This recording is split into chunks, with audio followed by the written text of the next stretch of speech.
তাহলে আমি যে তোমাদের পেঁপেটা দেখিয়েছিলাম, এবারে পেঁপেটা সুন্দর করে পিস করে নিয়েছি, তোমার খোলা ছাড়িয়ে আমি গ্রাইন্ডারের মধ্যে নিয়ে নিচ্ছি।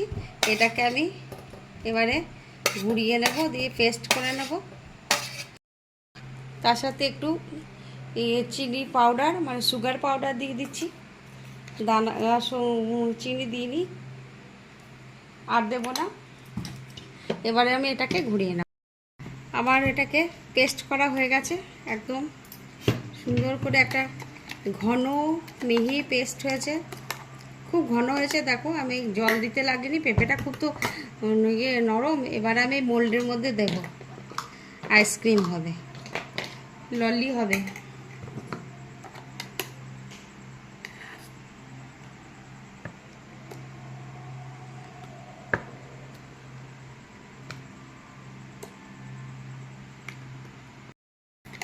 আমি সবগুলোতে অল্প অল্প করে দিয়ে দিচ্ছি।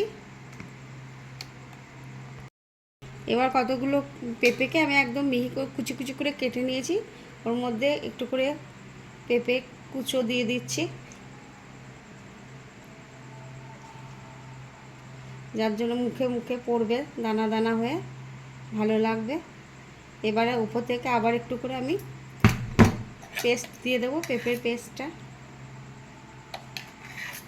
আর তোমাদের কাছে আমার অনুরোধ রইল, আমার চ্যানেলটি এখনও পর্যন্ত যারা সাবস্ক্রাইব করনি তাদেরকে জানায়, তারা অবশ্যই যেন আমার চ্যানেলটা একটু প্লিজ সাবস্ক্রাইব করে দেবে। আর যারা অলরেডি সাবস্ক্রাইব করে দিয়েছো তাদেরকে জানাই অসংখ্য অসংখ্য ধন্যবাদ।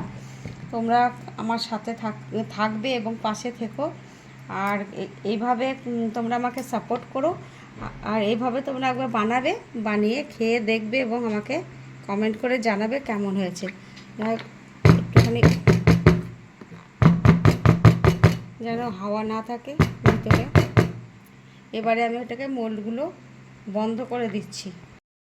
আমার হয়ে গেছে রেডি। এবার আমি এটাকে ফ্রিজে ভরে দেব, 6-7 ঘন্টার জন্য রেখে দেবো। 6-7 ঘন্টা পর আমি বের করে দেখাবো।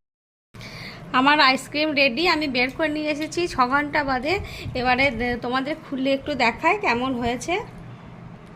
দাঁড়াও, এই যে সুন্দর হয়েছে আইসক্রিম, আমার পেঁপের আইসক্রিম। যে বাচ্চারা পেঁপে খেতে পছন্দ করে না তাদেরকে যদি এরকমভাবে দেওয়া যায় তো অনায়াসে তারা খেয়ে ফেলবে। তোমরা এইভাবে বানাবে, বানিয়ে খেয়ে আমাকে কমেন্ট করে জানাবে আইসক্রিম বা ললি কেমন হয়েছে। এগুলো মানে খেতে অসম্ভব সুন্দর হয়। আর আমাকে কমেন্টে জানাবে। আর তোমরা সবাই ভালো থাকবে, সুস্থ থাকবে। সকলকে অসংখ্য ধন্যবাদ, নমস্কার। আমি একটু খেয়ে তোমাদের বলে দিচ্ছি কেমন হয়েছে। দাঁড়াও, অপূর্ব হয়েছে, দারুণ হয়েছে। ঠিক আছে, তাহলে ধন্যবাদ সকলকে, সবাই ভালো থাকবে, রাখছি।